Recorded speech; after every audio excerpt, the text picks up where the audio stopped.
Harlequin and HarperAudio present The Millionaire Bachelor by Susan Mallery, performed by Tanya Eby. Chapter 1.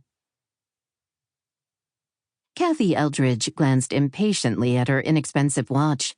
She anticipated the hour of midnight as much as Cinderella had dreaded it.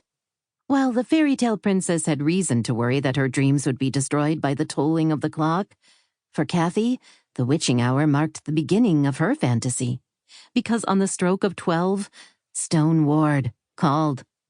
It was 11:23 p.m. She sighed, knowing the time would drag from now until midnight, then again from the time she and Stone hung up until 7 in the morning, when her graveyard shift ended. But for those few minutes, while they spoke, time flew. She didn't care that there was nothing between them except what she created in her mind. She didn't care that who he thought she was and who she really was had nothing in common. It was enough to hear his voice and to know that he enjoyed their conversations as much as she did. It was a slow night at the answering service. She fielded a call from a worried mother whose toddler had spiked a high fever. After consulting her computer, she contacted the pediatrician on duty, then connected the two. There were 2 calls from men who had been arrested and wanted to discuss bail. She paged the owner of the bail bond business and gave him both messages. The answering service she worked for had an eclectic group of clients, everything from doctors to a private detective, the bail bondsman, a couple of law offices, even a sizable literary agency that handled screenplays for Hollywood. The service catered to any company that preferred that after-hours callers be answered by a real person rather than voicemail.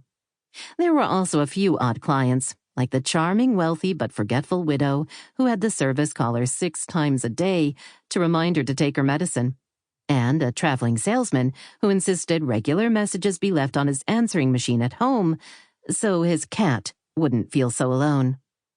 Cathy had been on the job for more years than she wanted to remember, and she handled each call quickly and efficiently.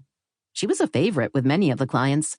If nothing else, they enjoyed her stories about her exciting life outside of work, which reminded her. She opened her large black nylon carrying case and pulled out her laptop computer. The machine had been expensive and her only indulgence in the past 3 years, but it had been worth every penny. With a phone line and her laptop, she could go anywhere in the world. No one had to know that she was trapped in a grubby little office, performing a mindless job from which she couldn't seem to escape. She slipped the plug into a wall socket, then started the computer. When it was ready, she moved the arrow to the correct program and hit the button to connect with her local computer service. From there, she could make her way out into the internet, a place she didn't understand, but had the power to transform her. She was constantly amazed by the information available. Everything from the latest treatments for a host of diseases, to airline schedules, to restaurant menus. Tonight, she needed the latter. She'd spent the weekend researching hotels and clubs in the vacation resort of Cancun, Mexico. All that was left was to find the right kind of restaurant with the right kind of menu. It took her about 10 minutes of searching to locate what she needed. She scribbled a few notes on a pad of paper, took 3 calls for various clients, relayed messages to an attorney working late, all the while glancing at the clock.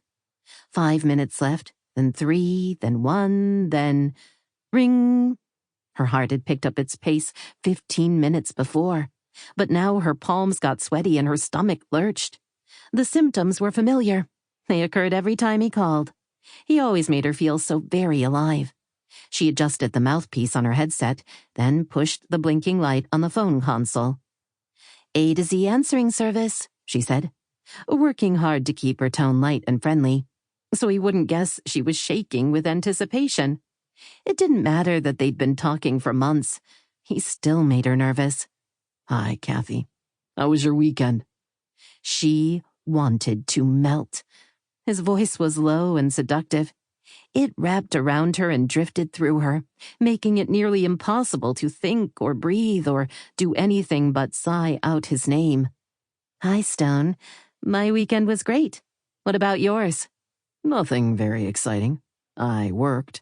She heard faint sounds over the phone lines, as if he was shifting. Sample complete. Ready to continue?